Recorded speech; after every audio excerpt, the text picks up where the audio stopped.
these people. Right, so this is so 6 boys and a girl. They all live in different parts of the world, but you guys all came here today to be with me. Thank you so much, guys. Really appreciate it. Thank you. Thank you. What's that? Yep.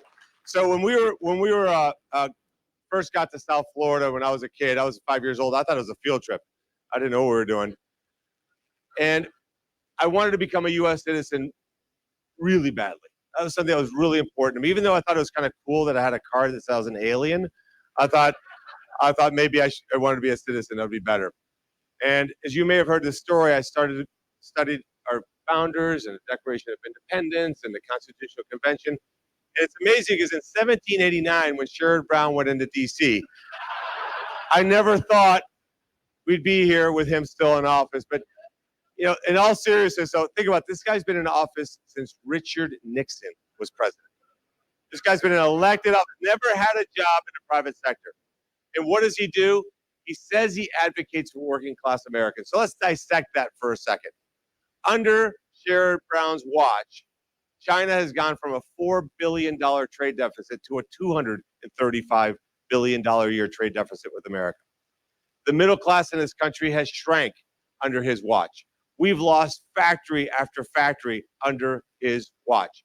We are now, with his leadership, so-called, of the Senate Banking Committee, we've seen an absolute obliteration of local and small and regional banks. That's all happening under Sherrod Brown's watch. This is a guy who is for unfeathered immigration. He is an open borders radical. What does that do? Who does that hurt? It hurts the very people he pretends to help. These are people who are getting crushed every single day at the grocery store, at the gas station. He's all for this Green New Deal. This idea that all of us should drive an electric car, have whatever stove he tells us to, live in some small hut somewhere, while of course he hangs out with his buddies in Martha's Vineyard. That's who Sherrod Brown really is. Exactly, right? So one of the things that came up during this campaign I want to address is the idea that Chuck Schumer put some money in to help me.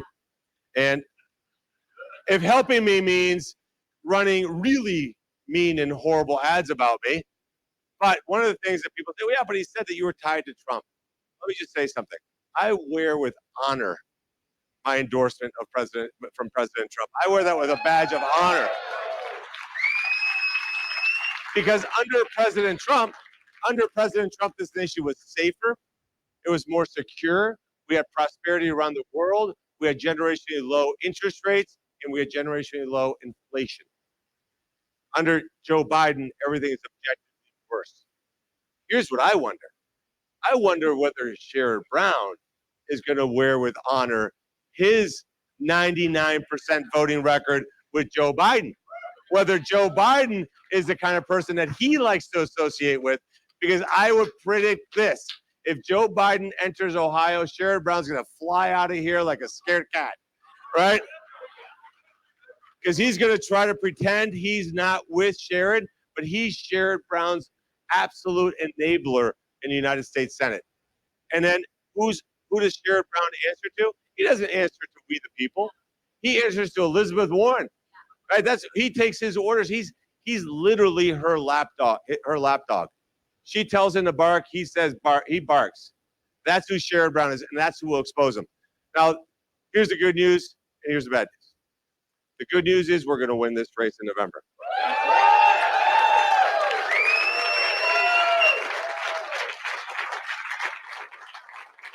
Here's the bad news.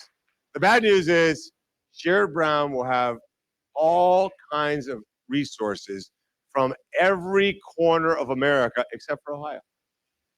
Because his support in Ohio will be minuscule, but he'll have big tech, he'll have Hollywood, he'll have Wall Street, he'll have special interest groups, union bosses, not the union members. The union members are going to vote for me because they know I'm going to be the one that looks out for them and make sure that we have jobs here in Ohio, but the union bosses will be behind them. And of course, the entirety of the media will be behind them, right? In fact, I think maybe we should send a couple boxes of tissues to the Cleveland Plain Dealer tonight. What do you think? What do you think, right? But they're going to twist everything I say. You know, if I said tonight our victory was a bloodbath, oh my gosh, what they would say. But you would never say something like that because there would be a scenario in which they would twist something like that. I know you guys can't imagine that it's true. All right. So what I'm hoping we get, and I hope we get, is at least fair treatment, although maybe that's a little too much to ask for. But look, here's a message. Here's a message I want to leave all of you with. It's March of 2024.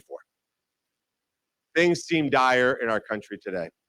They're probably going to get a little worse over the next 7 months because you have an administration that is completely controlled by the radicals in their party. There was a time I remember when there were rational Democrats, people who you could work with.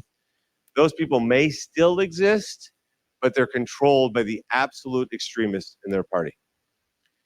So for the next 7 months, you're going to see Joe Biden try to recapture that extreme position in order to keep his base. So who knows what they'll do, but it's going to be a tough next 7 months. But here's what I'm going to tell you. I believe this as much as I say I'm standing in front of you right now. We're going to win this race in November. We're going to retake the United States Senate. We're going to have President Trump in the White House.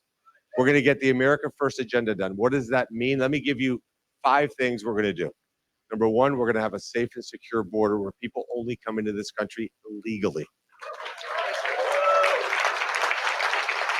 We're never going to ask another country for energy because we're going to be an energy dominant nation. We're going to do massive reform of our 3-letter agencies to make certain that they understand spying on Americans is unacceptable. We're going to restore, General, we're going to restore law and order in this country, aren't we? Absolutely, right? And then for you parents out there that are sending your kids to school and you're sick and tired of these schools indoctrinating your kids, by the end of next year, the Department of Education is gone. And by July 4th of 2026, we're going to celebrate the 250th anniversary of the greatest nation on the face of the earth.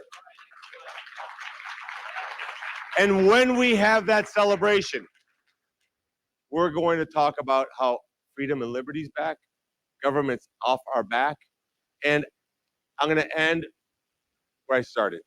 What is this party all about? People say, I've lived the American dream. Started a tiny little car dealership with nothing. So that's not really, in my mind, what I view as the American dream. Where's my father-in-law? To pick on him again today. Where is he? Dennis, where are you? You're tall. There's my father-in-law right over there. Bridget's dad. All right. Dennis went to high school in Hobart, Indiana. Born in Gary, Indiana. Graduated from high school, reported to work at U.S. Steel. By the way, did you notice the name of the company? U.S. Steel, because it's going to stay U.S. owned. All right? Goes to work there, was able to buy a home, buy a car, raise 3 kids, send them to good schools and safe communities. And he's able now to retire debt-free. That's the American dream. That's what's under assault, and that's what we're going to get back. And by July 4th of 2026, that's going to be the norm, because what we're fighting for is the future of this nation. Thank you for being here. Thank you for being such incredible supporters of my campaign. Thank you to Ohio Valley voters, too, by the way, for your early endorsement. John and Diane Stover. Are you guys ready to beat Sherrod Brown? Let's go!